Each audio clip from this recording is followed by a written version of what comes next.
Ես գիտեմ, որ դուք դրսում համենայն դեպս չեք ծխում, որտեղ բաց տարածք, այսինքն դուք ծխում եք ազգային ժողովի շենքի տարածքում։ Որտեղ եք ծխում, արգելված տարածքում եք ծխում։ Հե,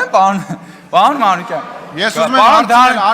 արդյոք ձեր արձագանքները անընդմեջ խոսում են նրա մասին, որ ձեզ հարմար չէ խոսակցությունը եւ վատ եք զգում։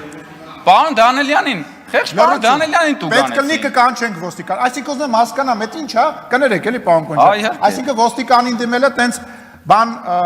ոչ վայել գործողություն, հա ուզում եմ հասկանամ։ Ես չգիտեմ, պրոստը դուք ում եք ծխում, ես կյանքում ծխած չկամ, բայց ուզում եմ ասեմ դուք նորից ձեր դա լեզվամտածելակերպ է, այսինքն ոստիկանին դիմելը մի ինչ որ արարքա, որը պետք չի անել։ Այո, ոստիկան պետք է կանչենք, անկախ նրանից թե ում է վերաբերում։ Կանչում ենք, լավ չեք նայում, ասում եմ։ Շարունակեք, պարոն Կոնջյան։ Ես նախ